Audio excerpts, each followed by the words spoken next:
rumah gitu. Nah habis dari kompornya itu langsung dibawa pakai tangan. Pernah nggak lihat seperti itu? Nah, tanpa dilapisi sama serbet itu misalkan. Kira-kira apa yang terjadi? Misalkan ini ada wajan gitu ya, atau panci. Yang terjadi apa? Tangannya akan terbakar. Kenapa bisa terbakar?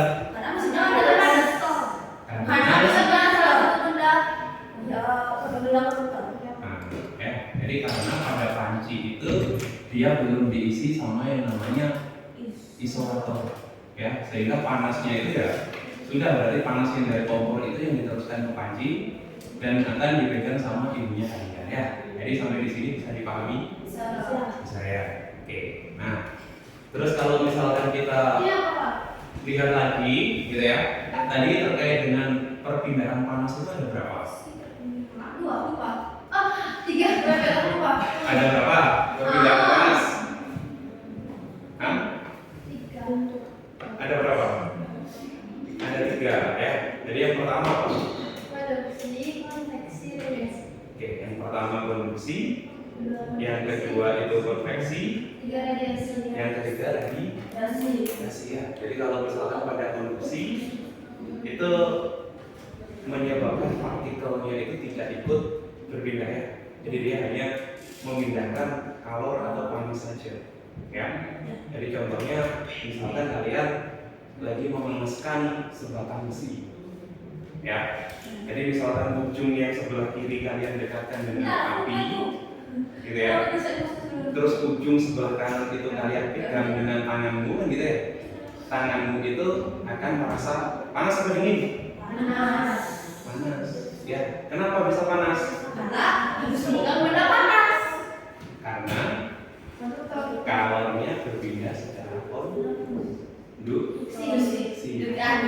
ya.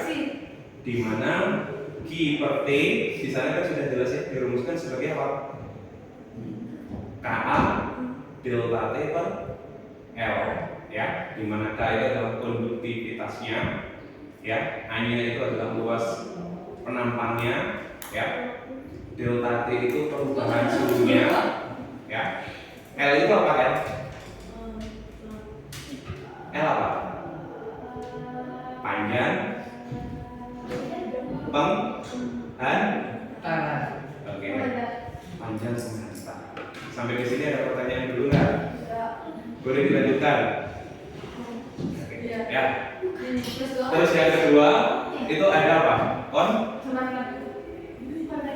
Konveksi ya. Jadi kalau konveksi apanya yang ikut berpindah? Partikelnya ya.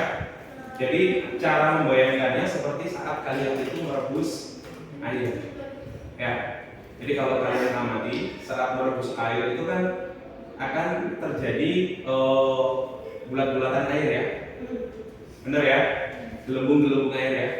Jadi gelembung air itu dari atas dari bawah dia akan bergerak ke atas yang muter ya, benar ya. Nah, dia akan muter. Jadi saat partikel airnya itu muter gitu ya, itu juga terjadi yang namanya perpindahan panas. Tapi karena partikelnya itu ikut istilahnya bergerak gitu ya, ikut bergerak, makanya ya tercipta tadi yang namanya gelembung ya.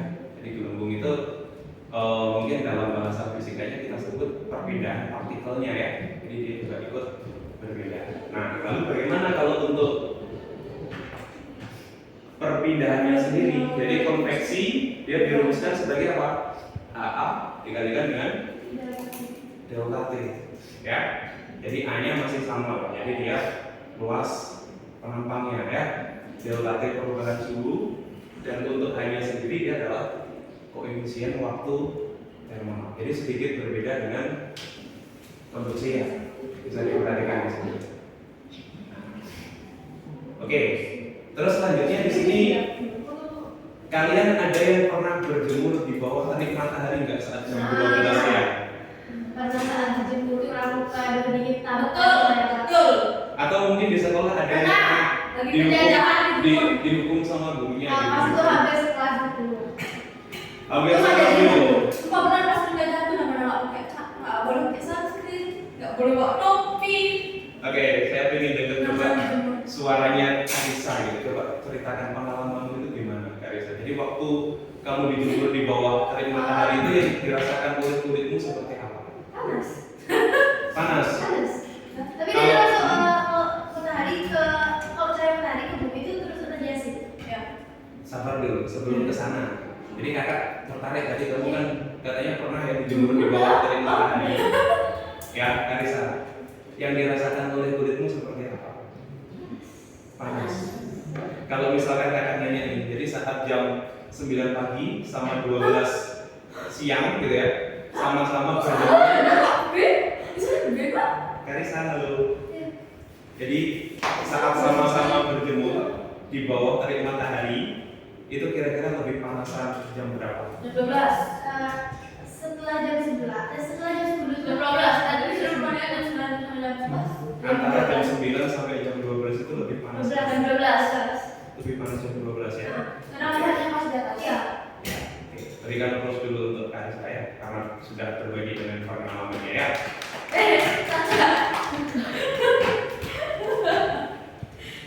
Ya, jadi mau jam 9 atau jam 12 itu terjadi yang namanya perpindahan kalor secara radiasi ya. Jadi radiasi itu kalor itu berpindah tanpa melalui medium ya. Jadi dia bisa berpindah. Makanya yang dirasakan oleh kulitmu itu menjadi seperti terbakar. Kenapa? Karena ada perpindahan kalor dari mana? Dari matahari menuju ke kulitmu. Ya, kalau misalkan waktunya itu jam 12 kenapa terasa lebih panas? Karena dia di atas kita. Ya, jadi di sini ada hubungannya dengan A ya. Ya. Jadi A itu terkait dengan luasan dari penampangnya. Jadi dia kalau jam 12 gitu ya, dia lebih besar untuk A sama T-nya ya, sama suhunya. Mungkin sampai di sini ada pertanyaan dulu. Hah? Benar? Oke, ya. Kalau sudah tidak ada pertanyaan, kita bisa lanjutkan ke soalnya ya. Jadi silahkan dibuka semuanya di sana. Sudah semua dikerjakan. Oke. Quiz 1 benar semua, quiz 2 salah satu, quiz 3 benar semua. Oke, luar biasa nanti. Masalah salah satu. Kakak tambahin untuk start jamnya ya di sana ya. Mungkin kita periksa dulu dari soal nomor berapa tadi terusannya? Yang mana yang belum kita bahas tadi? Quiz 2. Quiz 2.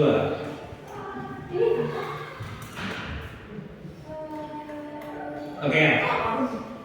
Jadi salah satu perhatikan dulu. Salah satu contoh penggunaan isolator panas adalah pada apa ini? Coba saya bacain opsinya. Yang quiz 2-nya. Pada apa? Yang A, panci yang terbuat dari logam untuk memasak. Yang B, kawat listrik. Bukan. Yang C, D. logam sebagai peralatan dapur.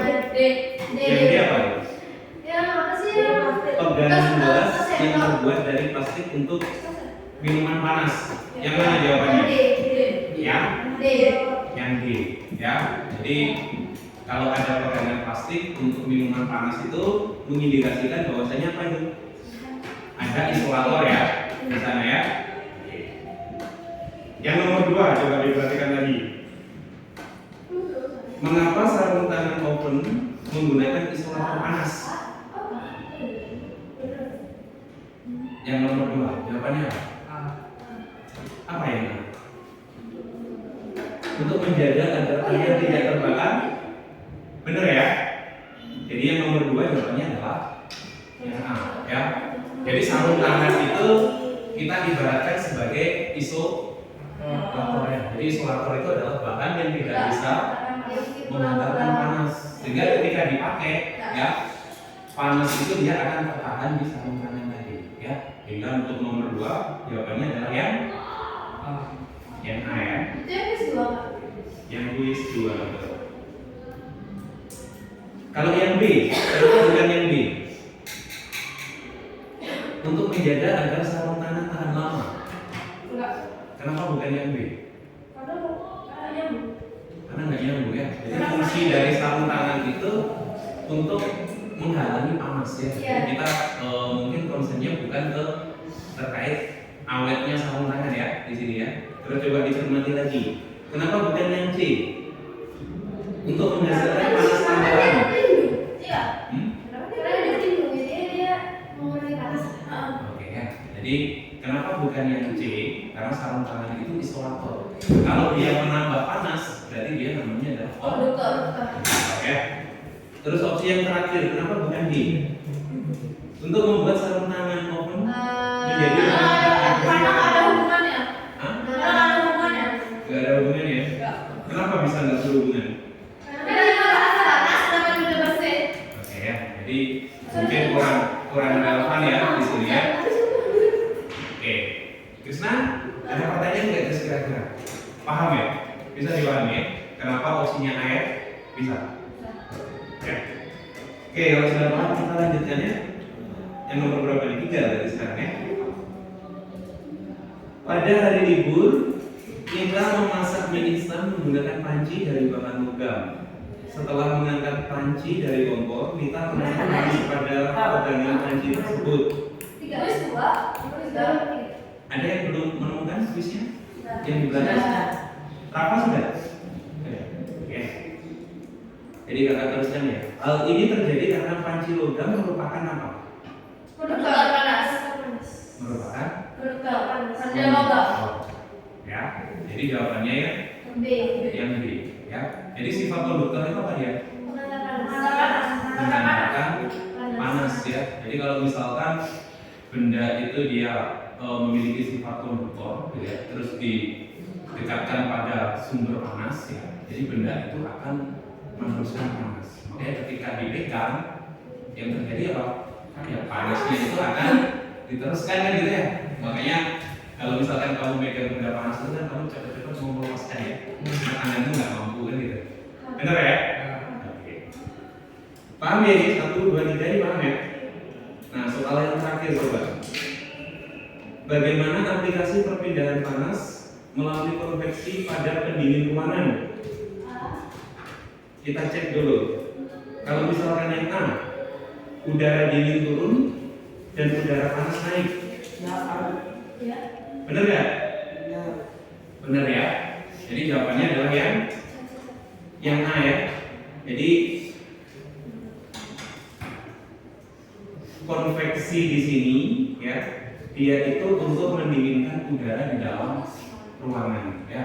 Jadi kalau misalkan tidak ada pendingin udara gitu ya, jadi di ruangan itu kan akan panas kan gitu ya. Tapi karena ada kenapa? Ruangannya banyak kaca. Kenapa bisa seperti itu kira-kira kalau punya kaca? Karena ada radiasi. Ada Dan radiasi. kaca itu memang radiasi. Oke, berikan applause terus untuk siapa nama dia? Oh iya. Oh dia ya.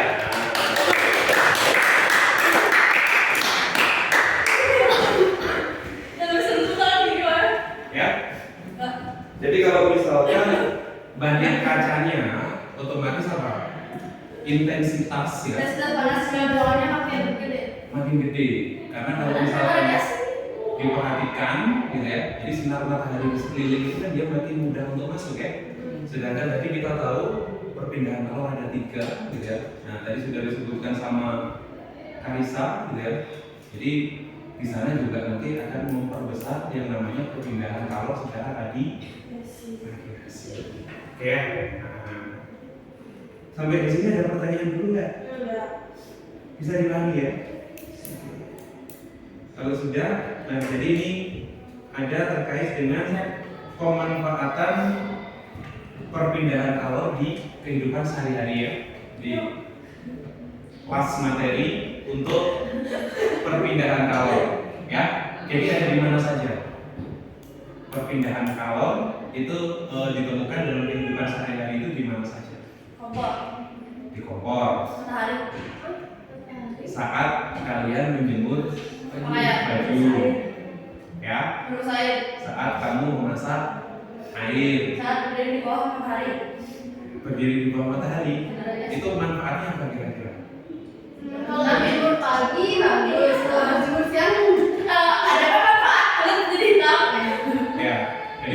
sekali tadi ya.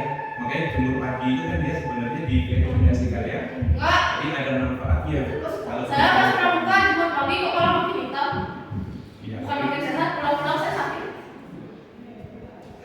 ya, tapi secara medis nanti mungkin lewat guru biologinya ya. Jadi nanti di mata pelajaran biologi kan bisa dijelaskan di sana kenapa berjemur pagi itu dia sehat ya. Yang jelas kita percaya berjemur pagi itu ada manfaatnya kan gitu ya. Nah, terus mungkin di sini saya kasih studi kasus nih kepada kalian ya. Jadi ada yang pernah naik kereta api nggak di sini? Nah, Jogja. Belum pernah? Oke, nanti kalau misalkan ada kesempatan untuk naik kereta api ya, coba kalian amati rel kereta ya. Jadi kereta itu kan beda sama transportasi yang lain ya. Jadi kalau kereta itu dia punya jalur. Kenapa kalau misalkan kita naik kereta api, terus kita perhatikan relnya, di sana itu ada celahnya. Benar ya? Apa pernah melihat itu? Pernah. Oke. Kalau yang belum pernah, cara membayangkannya gini deh. Ini juga sama studi kasusnya ya. Jadi kalau kalian perhatikan kusen jendela, ya, bingkai jendela itu deh. Dia kan ada jendela kaca ya. Itu kenapa dia dipasangnya itu sedikit dikasih celah, nggak dipasang presisi. Biar enggak repot, biar enggak karena kecepatannya kan itu bisa Coba direnungkan dulu supaya nanti jawabannya karena benar-benar kan kereta itu akurat. kan kereta biasa, kereta cepat gitu loh. Sama saja. Mau biasa atau cepat. Apa maksudnya ada jendelanya? Adik mau menjawab yang kereta atau mau menjawab yang jendela? Hah? Kalau isi rel pertanyaannya dikasih. Jadi kakak ulang lagi pertanyaannya. Ya. Jadi pada rel kereta api, kenapa dia itu dikasih celah? Rel itu kan, Oh, di relnya. ya. Kenapa nggak dipasang kayak gitu? Tapi ada celahnya dikit. Oh, iya. Satu, benar. Ya.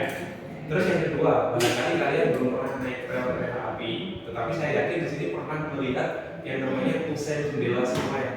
Kenapa kusen jendela itu saat dipasangi kaca, dia juga sedikit diberi rongga, nggak dibuat presisi. Karena ada tekanan.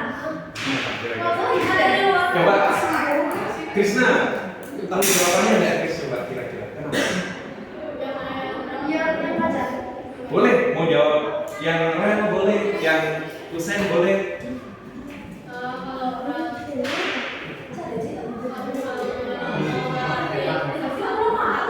Kenapa? Ngarahnya ke satu arah. Oke, kalau kaitannya dengan kalor, kira-kira kaitannya dengan panas, supaya apa sih dia dikasih celah itu kira-kira? Siapa dulu saya ingin dengar suaranya Krisna, ya? Mau ngerem. Oke, coba Bisma punya jawaban lain nggak? Luar biasa tadi Krisna sudah ya. Ada jawaban lain nggak kira-kira Bisma? Supaya apa? Nggak tahu. Oke, ya. Luar biasa juga. Rafa, coba. Supaya apa, Pak? Kira-kira apa? Nggak tahu. Yang tahu, coba. Karena kondisi. Hah? Karena rel kereta kan dia kan motor. Kalau misalkan lagi sama pengguna, Oke. Jadi kita sudah tahu ya, kalau misalkan benda itu dipanaskan, gitu ya, dia itu juga akan memuai ya, mengalami pemuaian ya. Nah, jadi kenapa dikasih celah? Itu supaya kalau misalkan memuai, kalau kita kaitkan dengan relnya itu dia tidak bengkok. Kalau misalkan kita kaitkan dengan kaca, agar ketika kaca itu kena panas, ya memantarkan panas, terus dia memuai, kacanya itu juga tidak pecah. pecah. Jadi sudah tahu ya. Oke. Kira-kira sampai di sini ada pertanyaan dulu kan? Atau ada hal yang ingin didiskusikan kan? Sudah tidak ada? Oke. Kalau tidak ada, sekarang coba dikerjakan post test. Sudah. Yang di belakang sudah apa belum? Sudah juga. Coba kita periksa kalau sudahnya berapa soal tuh postesnya? Hah? 10. Ya. Yang benar ada berapa tuh soalnya? 10. 10. Ya, 10. Oke, coba dibaca yang pertama. Dimulai dari Rafa dulu ya. Coba dibaca soalnya. Hah? Gak bisa. Ini nih. Coba dibaca di sana Pak. Baca pelan-pelan. Perhatikan pernyataan berikut ini. 1. Makin tinggi suhu suatu benda, maka benda tersebut semakin panas. Oke. 2. Makin rendah suhu suatu benda, maka benda tersebut semakin panas. Oke. 3. Derajat panas atau dinginnya suatu benda banyak perbedaan energi yang termasuk ke dalam pengertian dari suhu adalah Oke.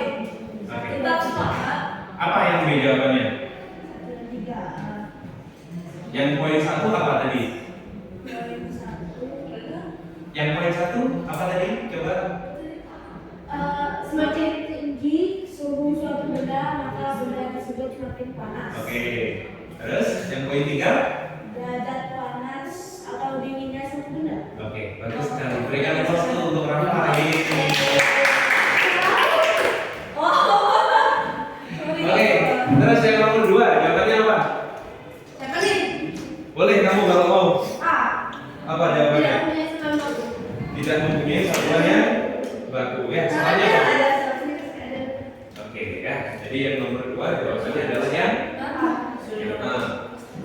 Yang nomor 3? Apa jawabannya yang nomor 3? C. C. Coba dibaca dulu soalnya yang nomor 3. Perhatikan peristiwa berikut.